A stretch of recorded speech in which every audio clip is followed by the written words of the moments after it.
everybody. I guess I'm the speaker and the host. So while we're getting people in here, I'm going to give you a little bit of I'm going to give you a warm up exercise because I want to see us get into shape. And this is our last breakout session, but I want us to go ahead and stretch. And I won't actually see you guys do this because you'll have your canvas off, hit nudge. You want to make sure that all this is done. That stretch for the ceiling as best you can. If not the sky, it's hard with it. And make sure that you stretch up and down. Roll your shoulders back. You don't need to turn your canvas on for this really, but you can roll your shoulders back and then roll them forward. And there is a method to my madness when I'm doing this, so this is part of the presentation. And make sure your volume is off for this next bit. I want you guys to do what I call a sigh. That it's going to be a musical sigh. So the top of your range to the bottom of your range, it'll sound like this. Ah.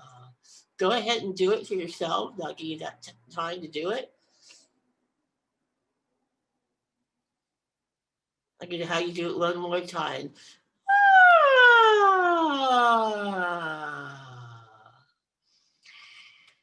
Yes, there is a method to the madness here. We're here to talk about how to have better stage presence on Zoom. And this is now the time that I get to share that presentation.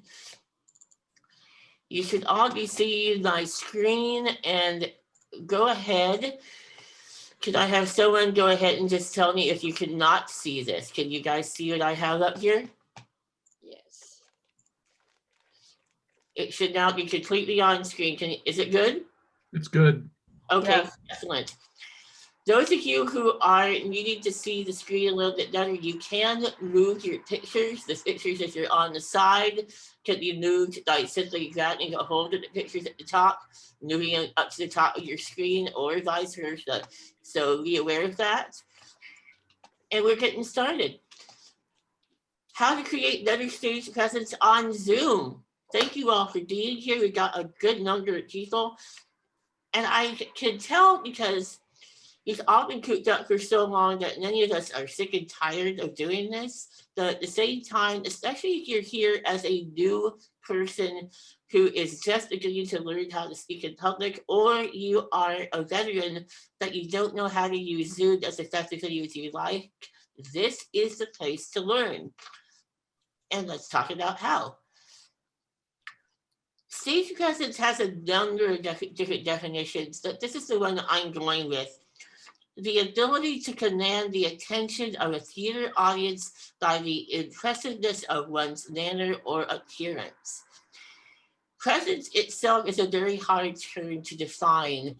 You can see it in certain performers because when they walk onto that stage, they actually have something that you just watch and you can see it, but you can't really understand what you're doing.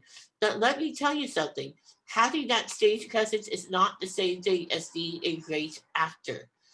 There may be a horrible actor on stage who still has presence, but they can't do their craft. And likewise, you can have a great performer who doesn't really have a great presence on stage.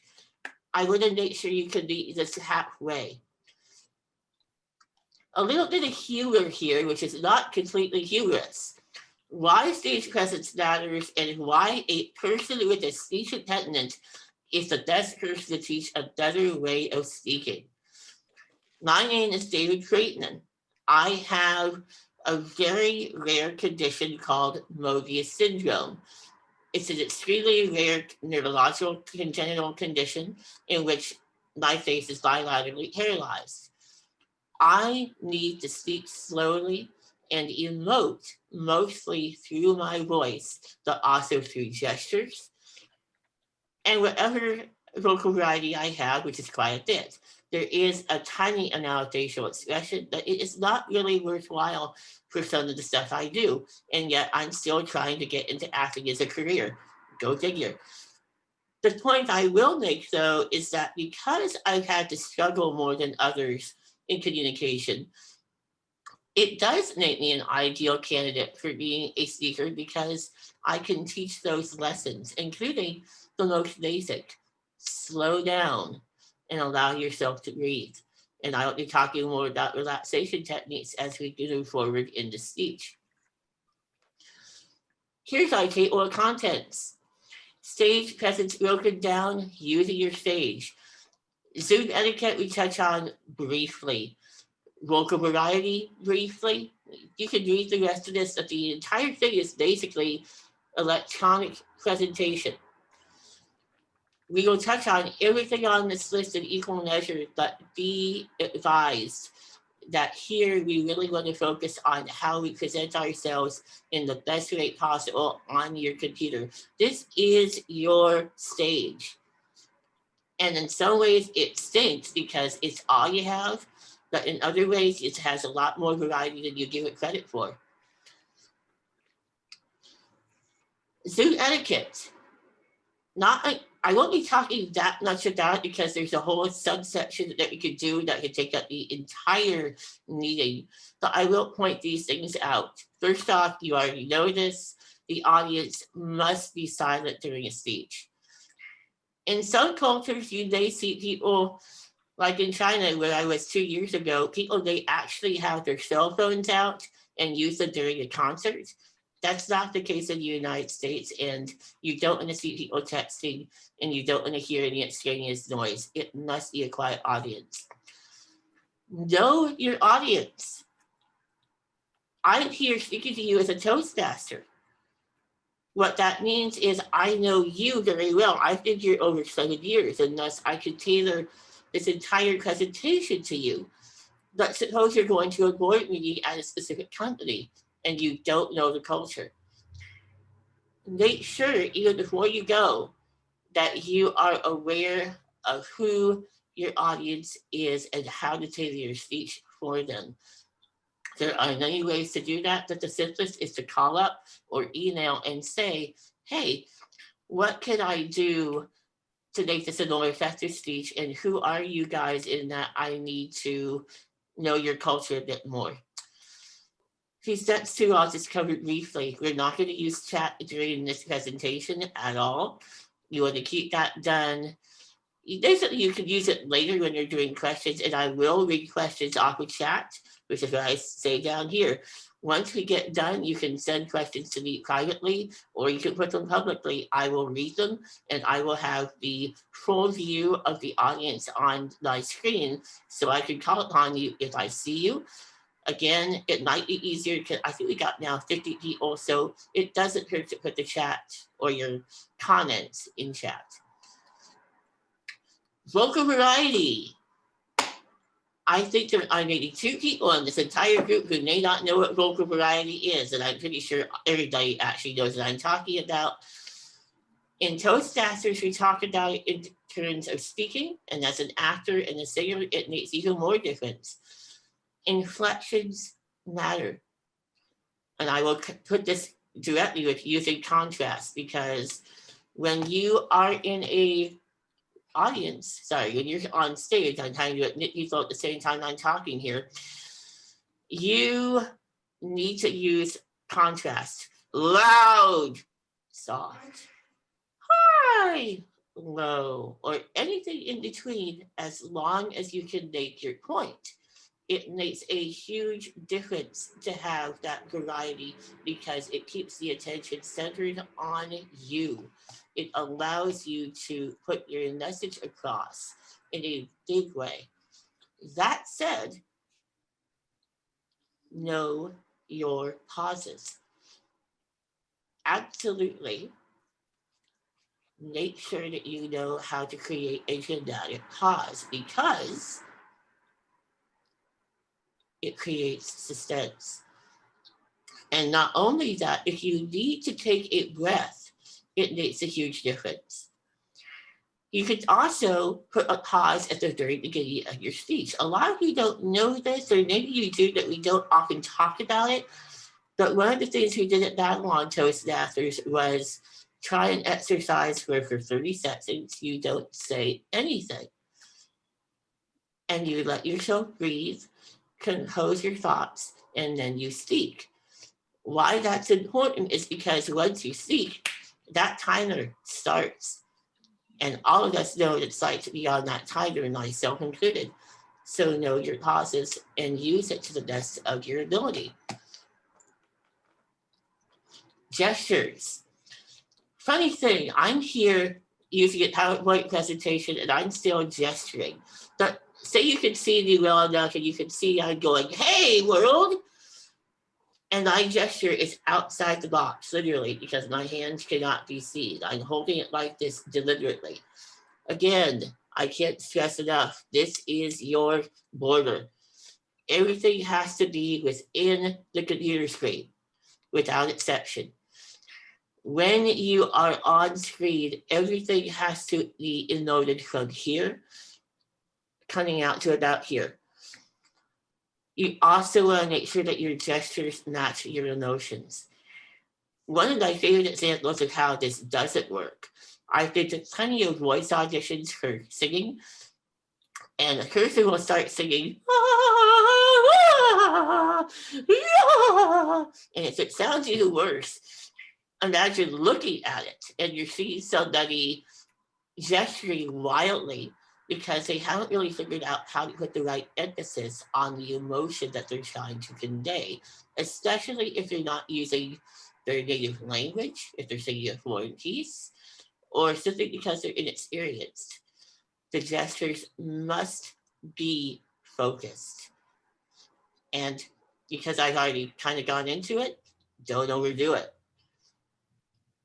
Must be starting from the center, move outward, and know what your borders are on screen. We're doing this already, folks. This is an online presentation. And when I was working on this is entitled How to Create Better Stage Presence on Zoom. But when I think about it, if I put this out into the world, I would simply how to create better stage presence on online presentations because Zoom is copyrighted. And I want to be very careful about that. That said, this applies to any presentation.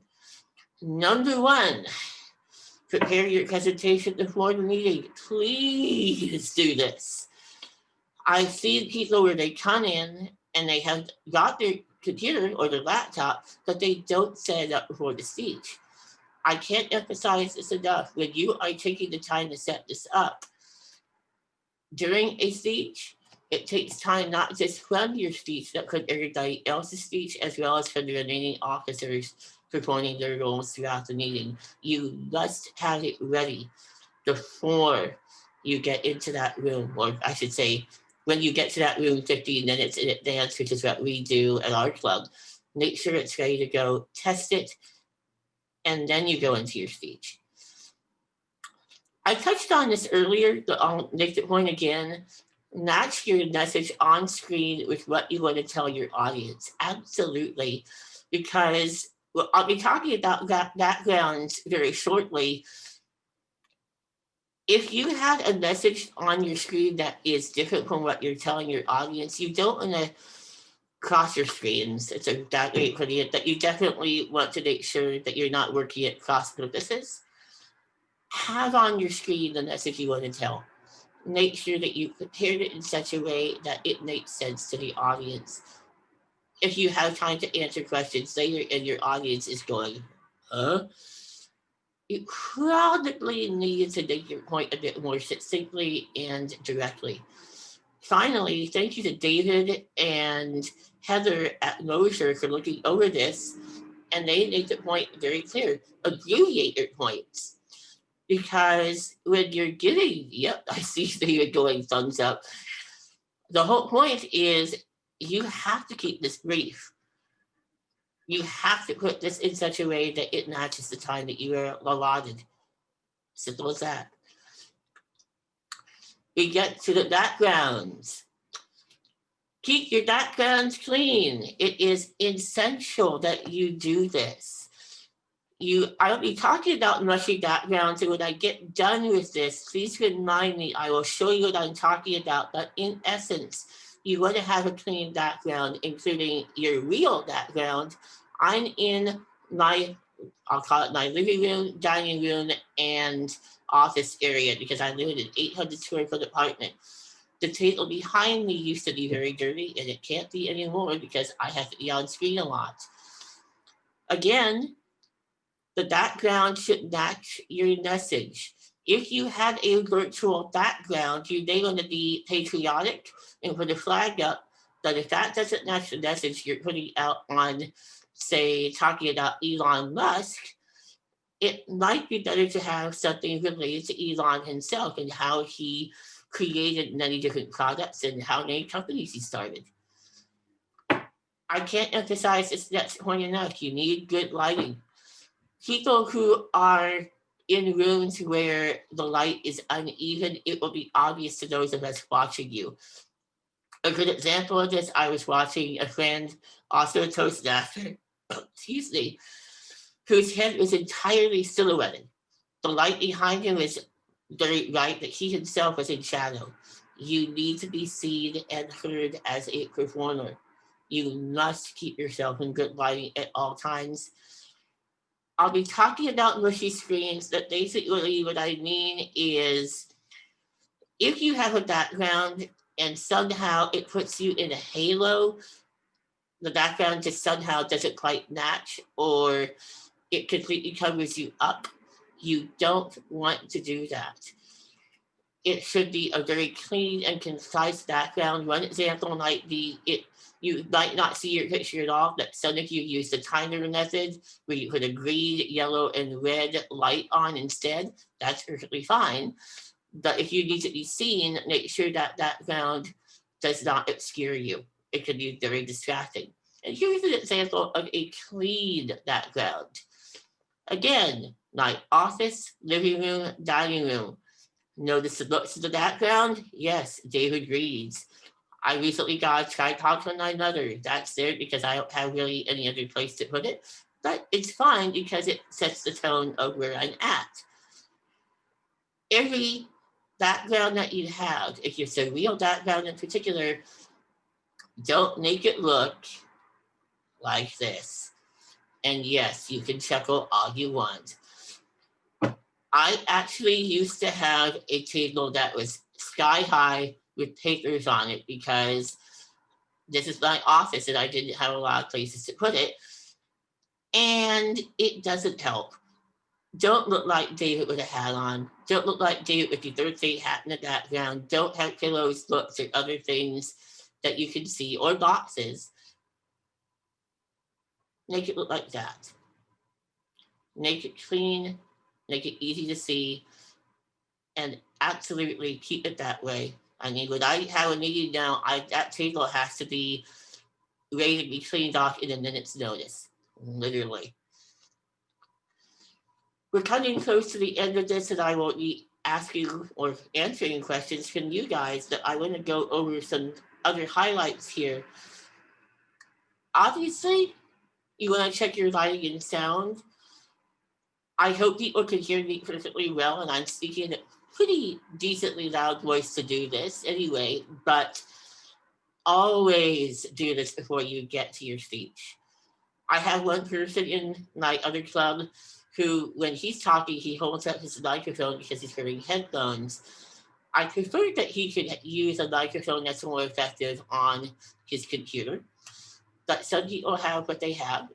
Just be aware that the microphone has to pick you up. You also need to be very much aware, for example, again, if this is not a central light or you don't have windows to reflect the light, move to another room.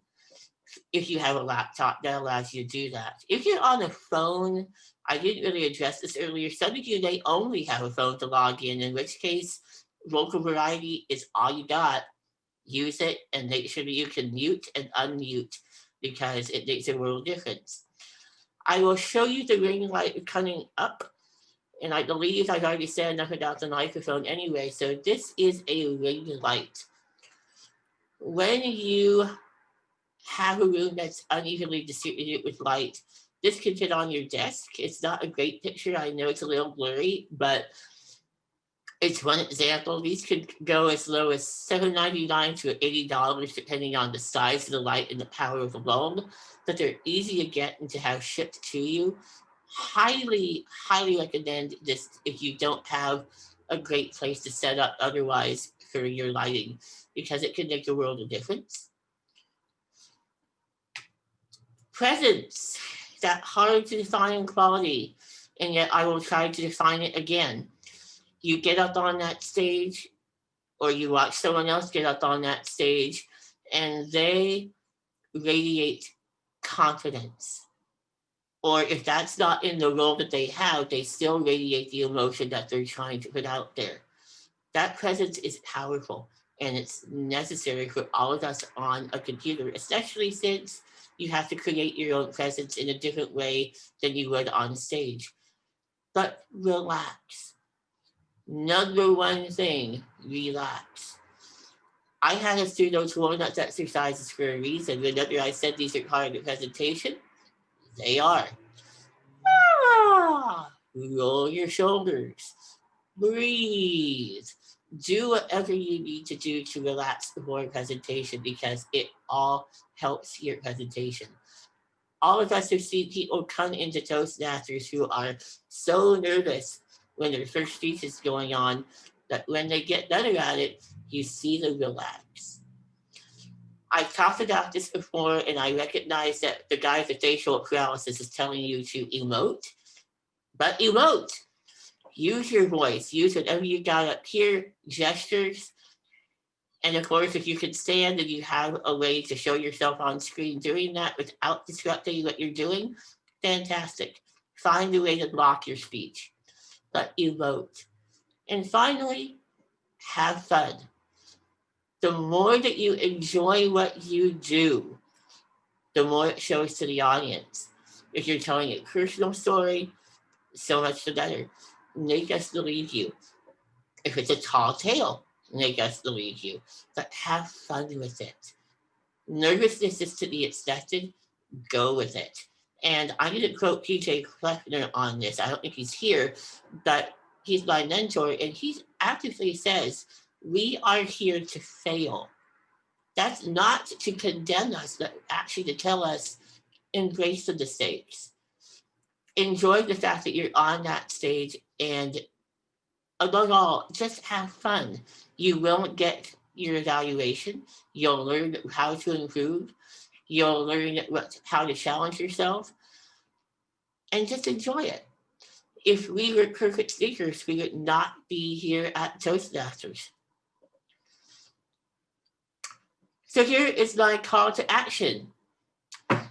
Stage presence is a vital part of being a performer. The more relaxed you are on stage, the more comfortable your audience feels around you and responds more readily to what you have to say. Practicing your speech helps, but knowing the basics of stage presence ensures that you can have greater control over your environment on that stage and how to best use it. Continue to hone your craft, and your stage presence will improve as well. I'll keep this up for a minute longer, and I'll put this in the chat line. I do want people to contact me at the end of this. Obviously, comments that can now go in the chat. I open this up for chat, and we're going to get to questions in a second. I do want to give a little bit of full disclosure. When I thought of this, I've actually talked about this done in a couple of my Toastmasters meetings about how stage presence matters a lot. And I figured this would be a great thing to take outside of Toastmasters, because we're all isolated and many people simply don't know how to give speeches on Zoom. So therefore, I would love to hear that from you. We are now going to go to questions. If you want to unmute, you may do so. I will gladly keep an eye out on the screen, or I will look at my chat, which now has, I believe, 8 people out on here. And I see Scott Strickland raising his hand and his microphone's off. Go for it. Well, David, that was really fantastic. And thank you. As always, it was a wonderful presentation. And of course, that's because of all of your great experiences in Babylon Toastmasters, I'm sure.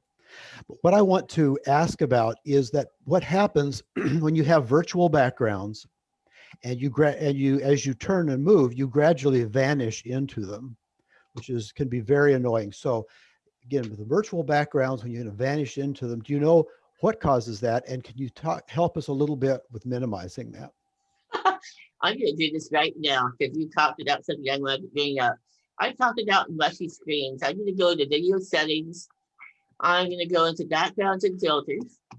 And all of you could see my picture. Do you see what's happening on my picture, Scott? Mm-hmm. So basically, that's what you don't want. That is what I call a mushy screen.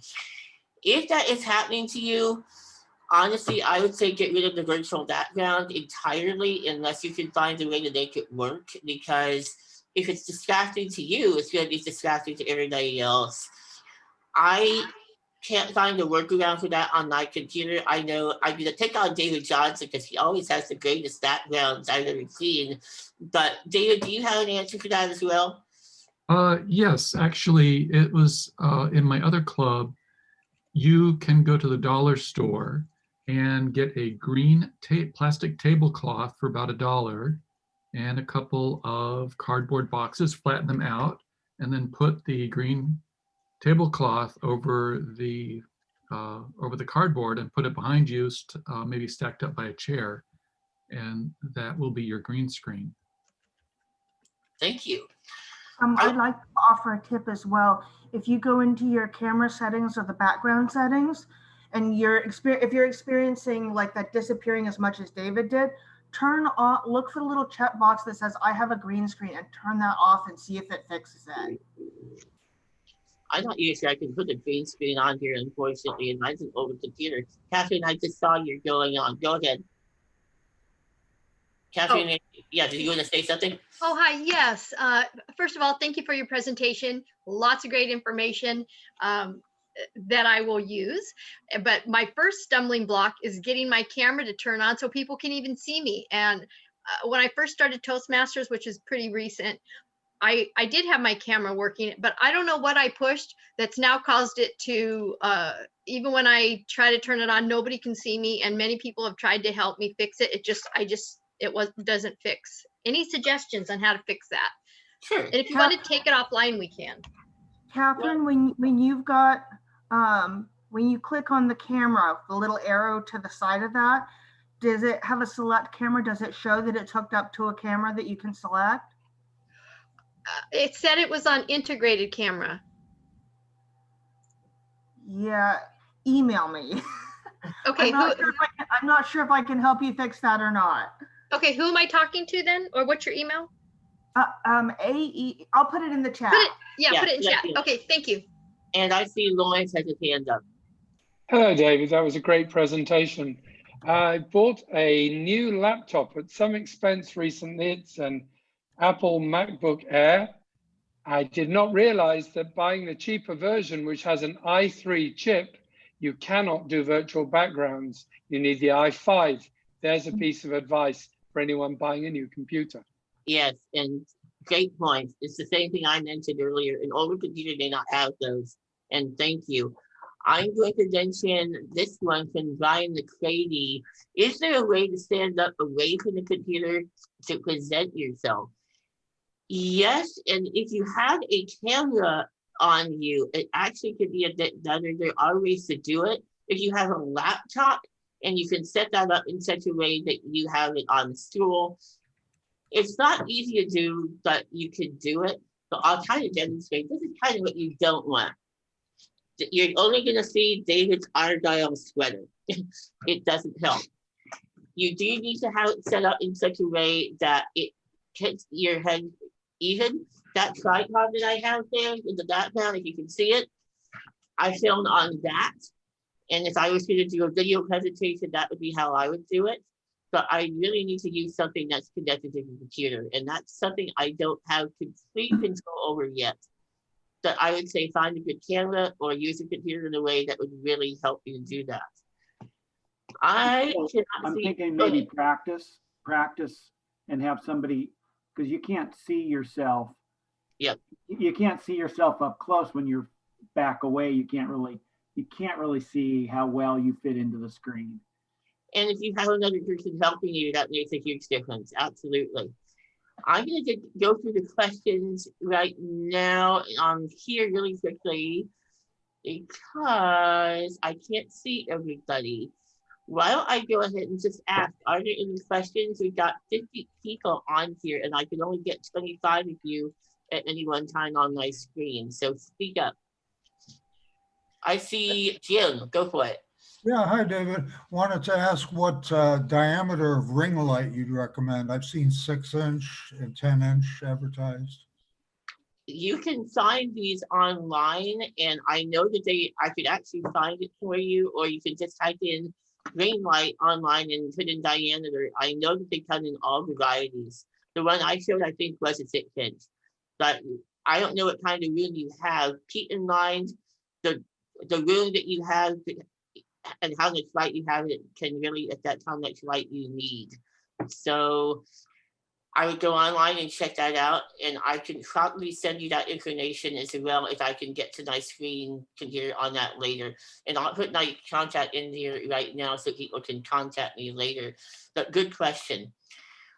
Okay. Is there anybody else? Go ahead and speak up. I know Eldred always has a Hey, question. David, David, I have a question. I'm Mike Stricker from Speakers with Spirit.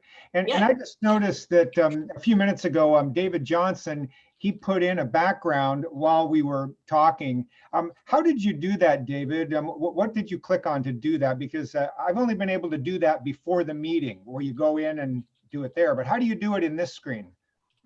So I'm on a laptop and there's a little video icon and there's an up arrow next to it. I click on the up arrow and then there is an option that says choose virtual background ... Oh, okay, I see it now. Okay, got it. Okay, I see. Yeah, thank you. Okay. You're welcome. Is there one for a PC to do that? I have just a desktop PC. And I haven't been able to put backgrounds up. I think it's as long as your PC is up to date, you should be able to do it. Yeah, it's a pretty brand new one. But where do I go to do it? Yeah, I have the same question. I have a PC too, but I don't know how to get there. If you're looking, well, first off, if you're on Zoom directly, it's mentioned before that if you're talking about the virtual background, you're going into, let me take you through the steps. Go to the bottom of your page, and it'll be on the bottom left, which will say stop video. There's an arrow to the right. Oh. Yep, and so it goes into background and filters. You just need to go down to that thing there. Currently, I have nothing on there. It will say none. You can upload videos on it. Well, not videos. Oh, there it is. Oh, Yep, sorry. exactly. And in answer to another question about the camera itself, if you haven't gotten to the camera, it might just be that you just haven't. It's probably just saying stop video. So you haven't put it on the camera itself. All you do, if I'm stopping the video, this is what happens. You'll just see my name, but my audio is still on, and I click on the camera again, and there I be. That's really all you need to do for the camera and the virtual backgrounds. If you got the right computer for it, it can load them, then it should help a lot. And I'm going to go ahead and look for more questions. Are there any questions from other people I have not taken yet? I did. May I add, David, can I just add one more thing to what I was saying before? Yes. For Elizabeth, I think it was. When you go to About on your computer, wherever you can find it, it gives you all the specifications. It'll tell you the chip that it has. If you're unlucky and you've got an i3, you're out of luck. If you've got an i5, you're in luck. That's all you need to know. Thank you. So I have a question. I can take as many more questions as needed, or how many of you actually want to get out here early? I know this sounds like a stupid question, but I will take as many questions as we have until 12:30, and I will check the Zoom, the chat section. Does anyone have any questions right now for me in the next 25 minutes? I do have one question. Go I for put it. it in chat. how to deal with pets, because I have a cat who likes to video bomb our Zoom meetings. Well, he's the guy who lives in an apartment with no pets. All I can say is let the pets be pets. Let them come up on your lap. Let them howl around with you. I mean, I'm not going to shoo a cat off my lap. They're too cute and cuddly. But besides that, I would say, we have one person, I'm going to just say Sheila, has parakeets or other things in the background, and you can't really turn off a parakeet. I would just say, if that's where your desk lighting is and that's where the pets are, deal with it. I would honestly say there isn't much else you can do, and I think the pets are perfectly fine as they are. You have a I- lift that lets you lift your laptop to standing. That's pretty beneficial because most cats aren't going to jump all the way on your head. And when you're standing, looking into the camera, you might hear them, but you probably won't see them. You'd be surprised. I have a coworker whose cat likes to ride on her shoulder. Oh, mine doesn't. I have to climb all the way up when I'm speaking, and I make YouTube videos right now. So yeah, it's been fun. I just don't let my cat video bomb my job interviews. Well, that's a good thing. That's a no-go for me. He has video log the Toastmaster speeches, so I Yeah. thought that was huge.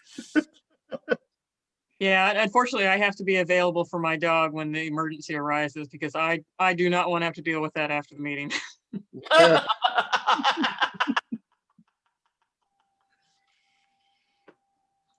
Are there any other questions about video or presence on Zoom? I see Janice, go for it.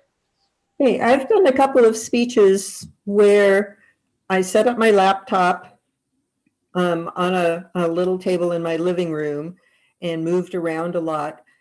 There is a feature on Zoom. I forget what the link is, but you can search for it.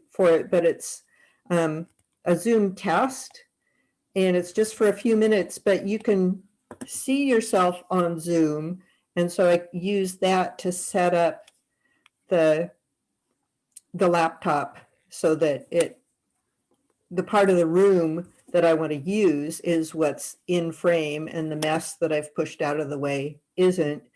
I've discovered though that the size of the Zoom windows is a little bit different depending on if it's speaker view or gallery view, and probably for the viewers depending on what kind of system they have. I think that's a good question. David, you want to go with that? Well, it sounded more like a comment than a question. Janice, did you have a question regarding that? No, it was just a comment.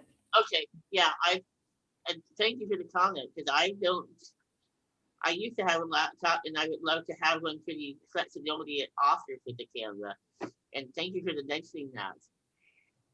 I think the other thing I have to mention, Nathan, those donuts look really good. I'm sorry, Nate, like I'm trying to give a speech here and I'm looking at Nathan's donuts behind, and I think he's been to several donut places that do really good donuts. I think anyone else can speak up, and I will go through the chat line here, but I think split screens equal in visual aid. Debbie Hannon asked about split screen equal in visual aid. I don't have a split screen per se, and I don't know how to give that on here. I would say though, if you're going to use a split screen, again, be careful how you use it. Make sure that if you are showing your picture, for example, in Zoom, you can actually have your picture on the side and the presentation will take up most of the screen. That's ideal. You really want to make sure that you don't distract with your background, that the background is appropriate to what you're doing on the screen. Just make sure that whatever the split screen is, it's well timed and useful for what you're doing at your presentation. I believe that I have no more questions on here. Should I answer anything else, or is everything good? It sounds like I got a good amount of information across in a relatively short amount of time. I see Ren clapping. The question for, oh no, yes, Elton clapping too. Does anyone else have anything else, or would you guys like me to release you into the wild? Release? I see you. Before you release us, I do want to mention that everyone should have received via email an evaluation form for today's TLI. So please, after you're done with today's meetings, take some time today to give your feedback on TLI, the whole event, and each breakout session that you attended today. That's very helpful for Leanna and me as we plan our next TLI in June. I need to mention this next thing because this came up here from Kevin Wood. Any tips on doing hybrid meetings? Our club hasn't done those yet. I'm assuming you're talking about blended clubs, Kevin. We are working with that in Babylon, and right now everything's on Zoom, so it's almost a moot point. But there are clubs that are moving to be what are called blended clubs, where we have people at the meeting in person, and then other people can join in with their computers. And so far, we haven't really had a chance to test it out either.